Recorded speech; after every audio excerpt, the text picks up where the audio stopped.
प्रादेशिक नियोजन में प्रदेश की अवधारणा केंद्रीय महत्व रखती है। प्रदेश की अवधारणा का अर्थ और उसके उपयोग, उसके तात्पर्य समय समय के साथ बदलते रहे हैं।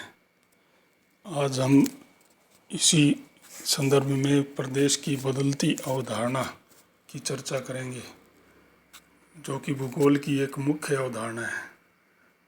अलग अलग काल में अलग अलग भूगोलवेताओं ने प्रदेश के अलग अलग अर्थ निकाले हैं। सामान्यतः जो सबसे पुराना था, प्रदेश से तात्पर्य भौगोलिक अध्ययन के उद्देश्य से था कि भूगोल के अध्ययन का उद्देश्य अलग अलग प्रकार की विशेषताओं के प्रदेशों का निर्धारण है।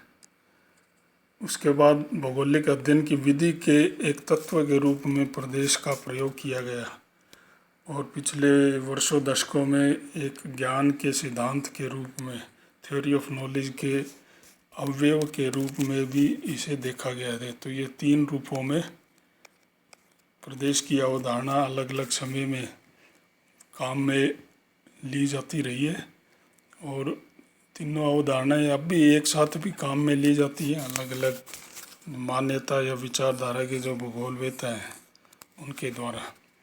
तो पहले है भौगोलिक अध्ययन के उद्देश्य के रूप में प्रदेश, region as an object of geographical inquiry study. इस रूप में प्रदेश की अवधारणा भूगोल के विषय के का क्रोड यानी कि कोर एरिया, आंतरिक क्षेत्र का प्रतिनिधित्व करती है। इसमें यह माना जाता है कि पृथ्वी की सतह को विशिष्ट स्वरूप वाले क्षेत्रों में बांटा जा सकता है।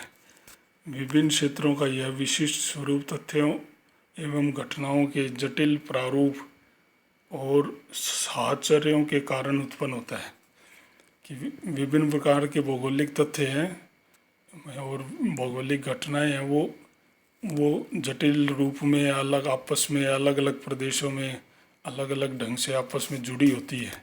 उनका साहचर्य अलग अलग प्रकार का होता है, जिससे प्रदेश का, पृथ्वी की सतह का अलग अलग विशिष्ट स्वरूप उभरता है, परिवर्तनशील स्वरूप उभरता है पृथ्वी के अलग अलग भागों में। यद्यपि प्रदेश की इस अवधारणा का विरोध भी होता रहा है, जिसमें भूगोलवेता स्वयं या अन्य विषयों के विशेषज्ञ जो अपने अपने ढंग से प्रदेश की अवधारणा को प्रयुक्त करते रहे हैं। अपने अपने हिसाब से वो इस प्रदेश की शब्द को अलग अलग अर्थ प्रदान करते रहे हैं और अलग अलग निष्कर्ष निकालते रहे हैं। प्रदेश की अवधारणा का अंतर विषयक प्रयोग दीर्घ काल से किया जाता रहा है। भूगोल के साथ साथ अन्य विषयों में भी इसका प्रयोग होता है। जीव विज्ञान, मानव विज्ञान या एंथ्रोपोलॉजी, मनोविज्ञान, साइकोलॉजी, समाजशास्त्र, लोक प्रशासन, इतिहास, इकोनॉमिक्स आदि में प्रदेश की अपनी परिभाषाएं विकसित की गई तथा इनके अनुरूप अर्थ भी अपने अपने ढंग से लिए गए। तो ये जो उनके अलग अलग विषयों के संदर्भ में था। लेकिन भूगोल में मेनली हमें देखना है आर्टशॉन के अनुसार शास्त्रीय भूगोलवेता जैसे हम्बोल्ट रिटर जो जर्मनी के थे, उनके समय से ही प्रदेश भौगोलिक अध्ययन का लक्ष्य रहा है। यद्यपि उस समय क्षेत्रीय विभेदन या क्षेत्रीय भिन्नता जैसे शब्दों का प्रयोग किया जाता था, प्रदेश शब्द का है ना यूज़ नहीं होता था डायरेक्टली। तो भौगोलिक अध्ययन का उद्देश्य यानी कि प्रदेशों का सीमांकन करना, अध्ययन करके अलग अलग विशेषताओं के प्रदेशों का सीमांकन करना। हेटनर, श्लूटर आदि जर्मनी के थे। इन लोगों के कार्यों के आधार पर आर्टशॉन ने यह निष्कर्ष निकाला कि इस बात में कोई संशय नहीं है कि भूगोल में प्रदेशों का अध्ययन विश्व के क्षेत्रीय विभाजनों के रूप में किया जाता है। अलग अलग विश्व के अलग अलग भागों को विभाजित करने क्षेत्रीय विशेषताओं के अनुसार। और भूगोल के इन अध्ययनों का उद्देश्य विश्व की जानकारी इसके विभिन्न क्षेत्रों के असमान विकास के संदर्भ में अर्जित करना है कि विश्व के अलग अलग प्रदेशों, अलग अलग स्वरूप वाले प्रदेश हैं और फिर उनमें विकास का प्रारूप, विकास की जो स्तर लेवल है वो एक जैसा नहीं है। ये सब जानने के लिए प्रदेश का अध्ययन करते हैं, ये 800 का। एटनर के अनुसार भूगोल पृथ्वी का क्षेत्रीय विज्ञान, जिसे कोरोलॉजी कहते हैं, वो है, अर्थात पृथ्वी की सतह और इसकी विभिन्न क्षेत्रीय इकाइयों के अध्ययन पर केंद्रित है। कि पृथ्वी की सतह यानी क्षेत्र, पृथ्वी की सतह पर स्थित छोटे बड़े क्षेत्रों का अध्ययन करते हैं और उनकी भिन्नताओं को देखते हैं। इस रूप में कोरोलॉजी शब्द यूज किया जाता था जर्मनी में। इसके अध्ययन का उद्देश्य प्रत्येक क्षेत्र का विस्तृत वर्णन और उसमें विद्यमान भौगोलिक तत्वों, जैविक या अजैविक, उनके पारस्परिक संबंधों के विश्लेषण के आधार पर क्षेत्रीय एकता का उद्घाटन करना, कि वो पूरा प्रदेश एक जैसा है, यानी कि वो पूरा क्षेत्र धरातल का वो टुकड़ा एक प्रदेश के रूप में अलग से विशिष्ट पहचान, अनूठी पहचान रखता है। श्लूटर ने प्रस्ताव किया कि भूगोलवेत्ताओं को अपना अध्ययन पृथ्वी के किसी क्षेत्र में, ये श्लूटर एक अलग भूगोलवेत्ता है जिसने कहा कि इंद्रियों के द्वारा देखे जाने वाले भूदृश्यों की समग्रता पर ध्यान केंद्रित करना चाहिए। भूगोलवेत्ताओं का ये काम है। पृथ्वी के किसी भी क्षेत्र में इंद्रियां जो देख पाती हैं, ऐसे भूदृश्यों की समग्रता, भूदृश्य में जो भी कुछ है उस सबको एक साथ पढ़ना है। ऐसे भूदृश्यों को जर्मनी की भाषा में, वो जर्मनी के थे, लैंडशाफ्ट कहा जाता है। इंग्लिश में उसे लैंडस्केप, हिंदी में भूदृश्य कहा गया। फ्रांसीसी भूगोलवेत्ता द लाब्लास ने फ्रांस के विभिन्न क्षेत्रों के भौगोलिक वृत्तांत में भौतिक पर्यावरण और मानवीय कार्य और मानवीय इतिहास को जीवन पद्धति की अवधारणा द्वारा जोड़ने का प्रयास किया। कि अलग अलग भौतिक पर्यावरण के अनुसार मानवीय की गतिविधियाँ और जीवन पद्धति अलग अलग विकसित होगी। विशिष्ट जीवन पद्धतियों के ऐसे छोटे छोटे समरूपी प्रदेशों को उन्होंने पेज का नाम दिया था। अमेरिकी भूगोलवेत्ता कार्ल सावर ने श्लूटर के समान प्रदेश के स्थान पर भूदृश्य शब्द का ही प्रयोग किया और भूदृश्य ऐसा क्षेत्र माना जहाँ संरचनाओं का विशिष्ट साहचर्य, एसोसिएशन ऑफ फॉर्म्स, पाया जाता है।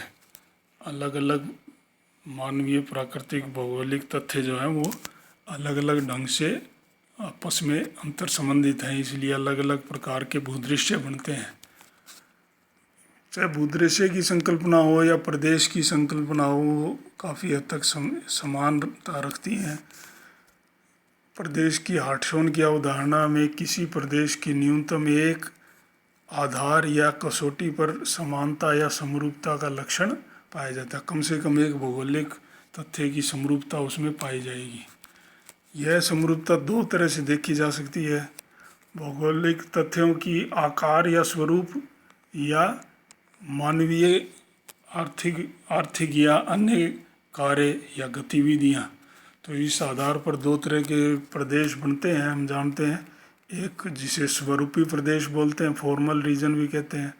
दूसरा क्रियात्मक प्रदेश, जैसे नगर प्रदेश क्रियात्मक प्रदेश है ना। और कृषि प्रदेश एक स्वरूपी प्रदेश है। भूदृश्य को क्रियात्मक प्रदेश के रूप में देखने की संकल्पना के कारण प्रदेश एक प्राणी के दृष्टिकोण को बढ़ावा मिला।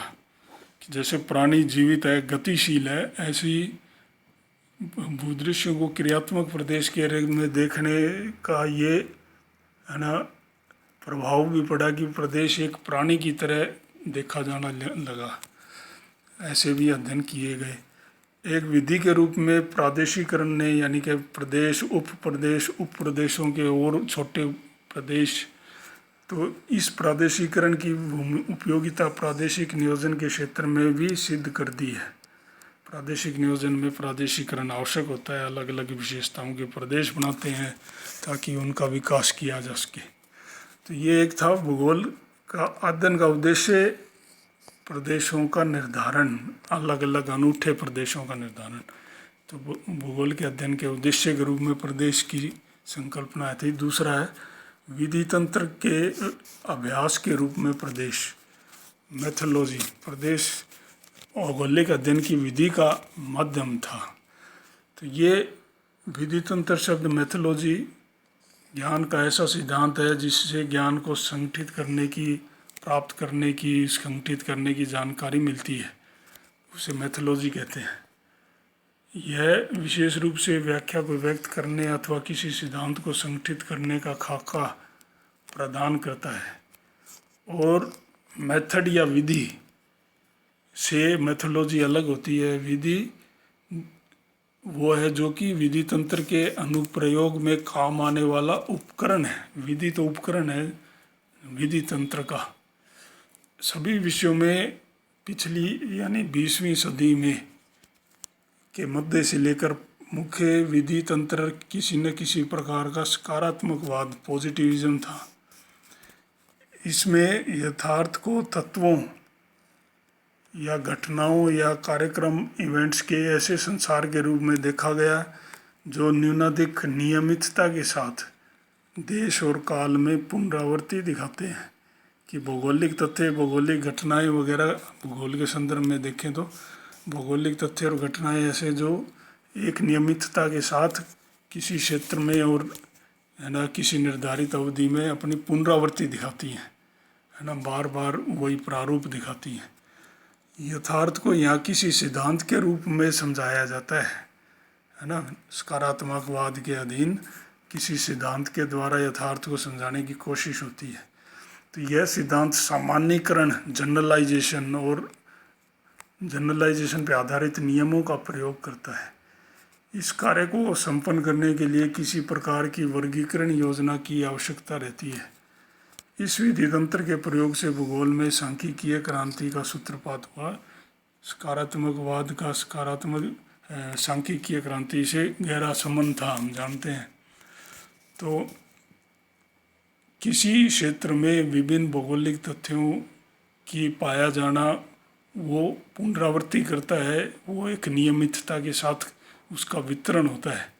तो जब कोई चीज़ नियमितता के साथ पाई जाती है तो उसके कोई सामान्य नियम सिद्धांत बनाए जा सकते हैं। ऐसे सामान्य नियम सिद्धांत का निर्माण सकारात्मकवाद की केंद्रीय एक तरह की विशेषता थी।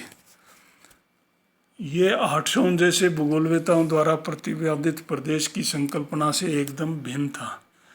उस आर्टशॉन की संकल्पना में प्रादेशिकरण की जो विधि काम में ली गई थी, सकारात्मक विधि तंत्र में उसका कोई स्थान नहीं है।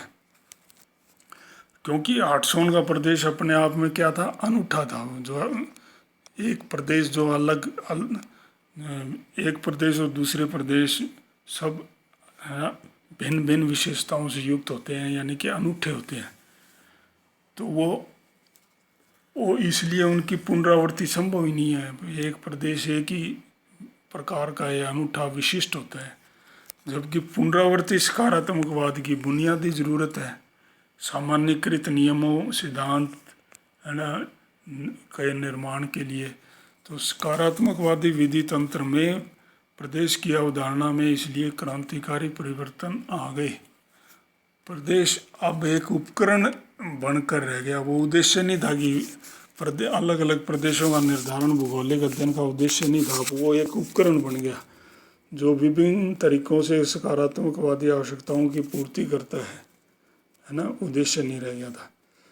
एक विशिष्ट युक्ति बन गया प्रदेश, जहाँ सभी प्रकार के आंकड़े सूचनाओं का भंडारण किया जा सकता है ना। अलग अलग प्रदेश क्षेत्रों के संदर्भ में आंकड़ों सूचनाओं का भंडारण करने का एक युक्ति बन गई।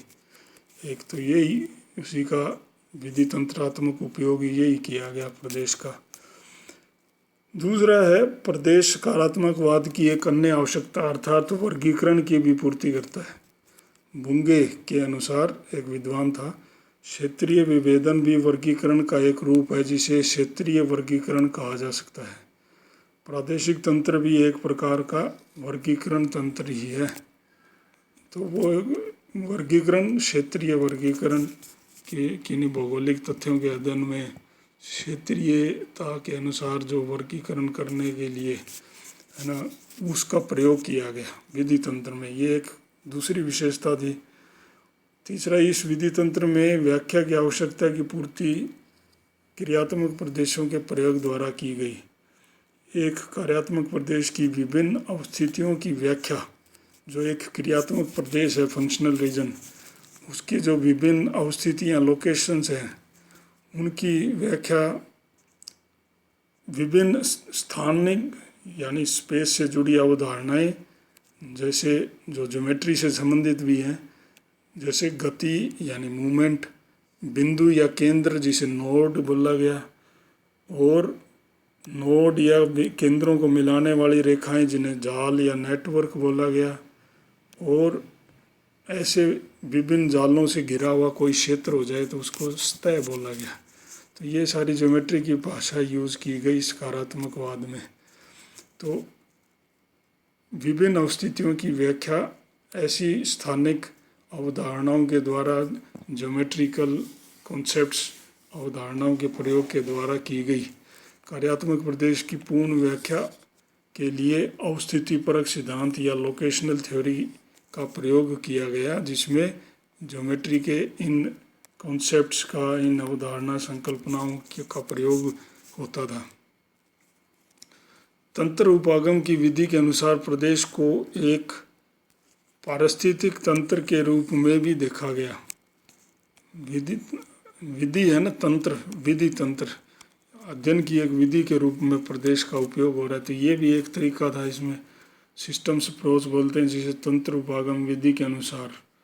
एक पारिस्थितिक तंत्र भी एक सिस्टम है जिसमें जैविक अजैविक तत्व किसी एक छोटे या बड़े क्षेत्र के आपस में जुड़े होते हैं। तो इस पारिस्थितिक तंत्र के रूप में प्रदेशों का अध्ययन किया गया, और ऐसे प्रदेशों के इस प्रकार के अध्ययनों का जो वकालत 1923 में बैरोज, H.H. बैरोज, और 1973 में चोरले द्वारा भी की गई थी, और ऐसे अध्ययन को उन्होंने मानव पारिस्थितिकी, ह्यूमन इकोलॉजी का नाम दिया। तो अलग अलग प्रदेश को एक पारिस्थितिक तंत्र के रूप में देखा जाना है, ऐसा उन्होंने कहा। इस सब के बावजूद यह संकल्पना अधिक विकसित नहीं हुई।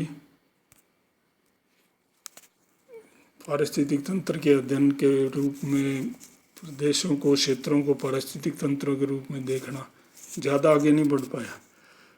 पारिस्थितिक विज्ञान जिसे इकोलॉजी कहते हैं, उसमें पारिस्थितिक तंत्र का अध्ययन किया जाता है, जो हटसोन द्वारा दी गई प्रदेश के समान एक मानसिक संरचना ही है। भाई वो भी तो एक संकल्पना है। आप पारिस्थितिक तंत्र, एक जो एक्वेरियम होता है घर में रखा, उसका भी एक अपना पारिस्थितिक तंत्र है। एक नीम के पेड़ का अपना पारिस्थितिक तंत्र है, एक छोटे वन का अपना पारिस्थितिक तंत्र है, और संपूर्ण भूमध्यरेखीय वनों का अपना अलग बड़ा पारिस्थितिक तंत्र है। तो ये भी एक मानसिक संरचना है। आप कितना भी छोटा या बड़ा एरिया ले सकते हैं, है ना। पारिस्थितिक तंत्र का कोई निश्चित आकार नहीं है, परंतु यह एक ठोस आवासीय क्षेत्र पर तो आधारित है, कम से कम, कि वो जीवों के हिसाब से अध्ययन करते हैं। जीवों का आवास क्षेत्र है, तो वही पारिस्थितिक तंत्र है। उसमें जैविक तत्व भी हैं, लेकिन उसमें आवास क्षेत्र छोटा या बड़ा तो होता ही है ना। प्रदेश की जो मानसिक संकल्पना है, एक ऑब्जेक्टिव इन सब्जेक्टिव यानी कि व्यक्तिनिष्ठ संकल्पना है, उसमें प्रदेश को कोई क्षेत्रीय आधार नहीं माना गया होता है। लेकिन इस पारिस्थितिक तंत्र में आवासीय क्षेत्र यानी हैबिटाट बोलते हैं, वो छोटा या बड़े रूप में ज़रूर होता है, जिसकी सीमाएं भौतिक रूप से निर्धारित की जा सकती हैं। इस अवधारणा के प्रयोग ने एक उलट निश्चयवाद को जन्म दिया, जिसके तहत किए गए अधिकांश अध्ययन पर्यावरण पर मानवीय प्रभाव पर केंद्रित है। निश्चयवाद में तो पर्यावरण का मानव पे प्रभाव देखते हैं, ये उलट निश्चयवाद है।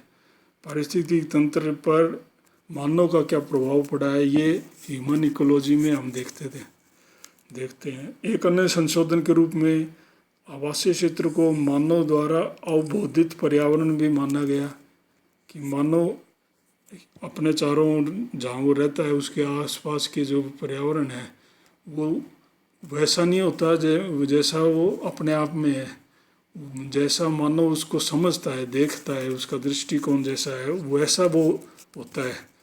क्योंकि उसी के हिसाब से मानव अपने पर्यावरण के साथ व्यवहार करता है ना। तो इसको अवबोधित पर्यावरण कहा गया। इसके भी अध्ययन किए गए।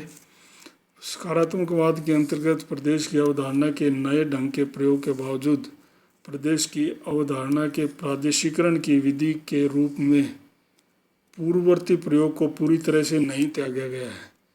हालांकि बहुत सारे विद्वान विधि तंत्र के रूप में प्रदेश की संकल्पना का प्रयोग करते हैं, लेकिन प्रादेशिकरण की विधि जो हार्टसॉन और पुराने प्रादेशिक भूगोलवेताओं की थी वो अभी भी पूरी तरह से त्यागी नहीं गई है। बहुत सारे लोग उसको अभी भी मानते हैं, उसके फॉलोअर हैं। प्रदेश की संकल्पना का सर्वाधिक प्रचलित प्रयोग क्षेत्रीय पैराडाइम के रूप में किया गया है। यहाँ प्रदेश से तात्पर्य आंकड़ों के संकलन या परिकल्पना के परीक्षण हेतु स्वेच्छा से चुने गए किसी क्षेत्र से है।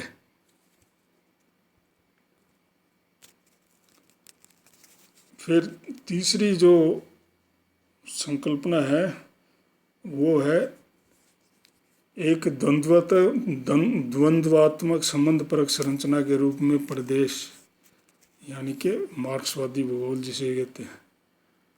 1970 के दशक के बीच से सभी विषयों में सकारात्मकवाद का प्रभाव घटने भी लगा 20-25 सालों में ही। और इसकी आलोचना प्राय कार्ल मार्क्स की जो अवधारणा है ऐतिहासिक भौतिकवाद हिस्टोरिकल मेटेरियलिज्म पर आधारित थी कि हर चीज़ को, हर ऐतिहासिक परिघटना को आर्थिक गतिविधियों के हिसाब से देखता था। इसको भौतिकवाद, ऐतिहासिक भौतिकवाद मार्क्स के लिए कहा गया। सकारात्मकवाद की कमियों जैसे दो घटनाओं के मध्य संबंध को न जान पाना, इसका उदाहरण यहाँ लिया जा सकता है कि सकारात्मकवाद तो केवल उन्हीं चीज़ों का अध्ययन करता था जो आँखों से देखी जा सकती है। तो दो घटनाओं के बीच जो संबंध होते हैं वो कई बार परोक्ष रूप से भी जुड़े होते हैं, उन सब का अध्ययन कर ही नहीं सकते थे हम सकारात्मकवाद में। तो ये उसकी आलोचना में शामिल है, मार्क्सवादी आलोचना, अन्य आलोचनाओं में भी है ना, सकारात्मकवाद की आलोचनाओं में। मार्क्सवादी भूगोल में प्रदेश को किन्हीं द्वंद्वात्मक संबंधों का क्षेत्रीय विन्यास माना गया है ना। जो संघर्षपूर्ण जो संबंध है, द्वंद्वात्मक संबंध, उनका क्षेत्र पर जो अरेंजमेंट है, क्षेत्रीय विन्यास, उस रूप में मार्क्सवादी भूगोल को देखा गया है। यह भूगोल प्रदेश या क्षेत्र से उतना ही जुड़ा है जितना कि सामाजिक द्वंद्व के क्षेत्रीय संबंध होते हैं, है ना। मार्क्सवादी भूगोल क्षेत्र से उतना ही जुड़ा हुआ है जितना समाज के आपसी संघर्ष द्वंद्व है ना, वो जितने वो क्षेत्र से जुड़े होते हैं। तो इस हद तक ये इसका अध्ययन किया जाता है इन मार्क्सवादी भूगोल में क्षेत्र का। वर्तमान जो फिलॉसफी दर्शन है वो क्षेत्र को बाधक और सहायक दोनों रूप में देखता है। अतः सामाजिक द्वंद्व क्षेत्रीय द्वंद्वों से एवं विपरीत क्रम से भी संबंधित होते हैं, यानी कि क्षेत्रीय द्वंद्व सामाजिक द्वंद्वों से है ना संबंधित है। ऐसे टू वे ट्रैफिक है, दोनों तरफ से संबंधित है। सामाजिक द्वंद्व क्षेत्रीय से और क्षेत्रीय संबंध है ना सामाजिक संबंधों से, यानी कि समाज का प्रभाव क्षेत्र पर और क्षेत्र का प्रभाव समाज पर भी पड़ता है। इसी प्रकार क्षेत्रीयता सामाजिक रूप ले लेती है तथा सामाजिक विशेषताएं क्षेत्रीय रूप ले लेती है। यही ऊपर कहा है। मिल्टन सेंटोस एक मार्क्सवादी भूगोलवेता है वर्तमान का महत्वपूर्ण। उसने भी माना था कि वैश्वीकरण की वर्तमान दशाओं में लाप्लास के जो ट्रेडिशनल है ना प्रदेश की संकल्पना है, उसके द्वारा प्रतिपादित जो प्रदेश की संकल्पना है, स्थानीय मानव पर्यावरण संबंधों पर आधारित प्रदेशों की बात आजकल नहीं की जा सकती। पेज की जो संकल्पना थी लाप्लास की फ्रांसीसी भूगोलवेताओं की, वो अब ऐसे प्रदेश मिलते नहीं हैं। प्रदेश का निर्माण करने वाले आंतरिक और बाह्य कारकों की व्याख्या करे बिना वर्तमान काल के प्रदेशों को समझना असंभव है।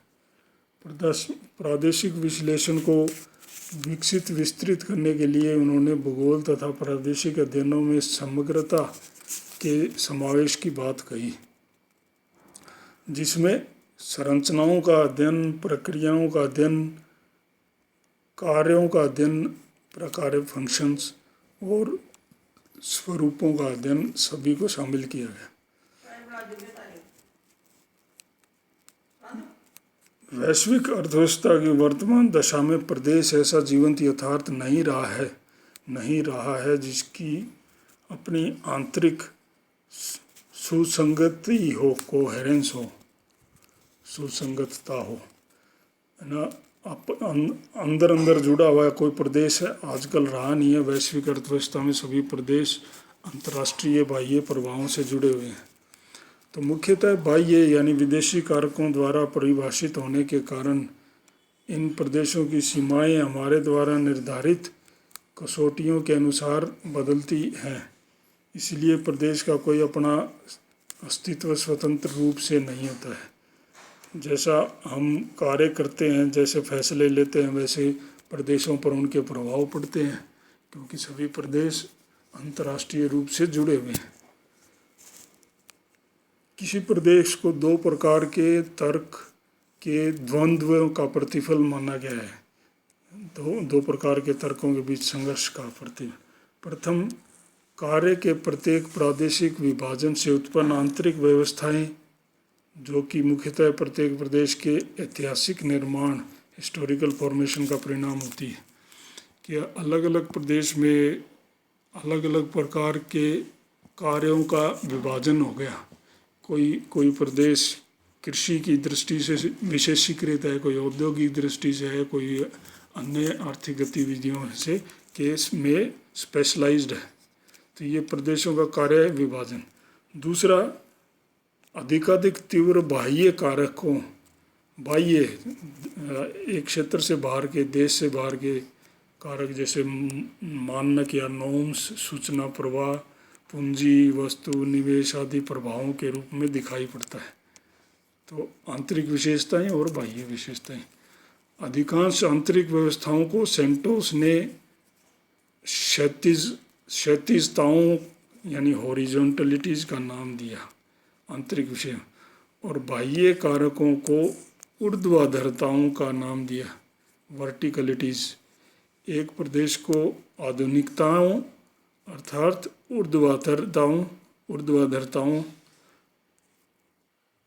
तथा विरासत में मिले मूर्त एवं अमूर्त स्वरूपों यानी कि क्षैतिजताओं, जो स्थानीय विशेषताएं, क्षैतिजताओं का सतत और विषमतामूलक उत्पाद माना जा सकता है। इन दोनों के अंतर संबंध से कोई प्रदेश का स्वरूप विकसित होता है।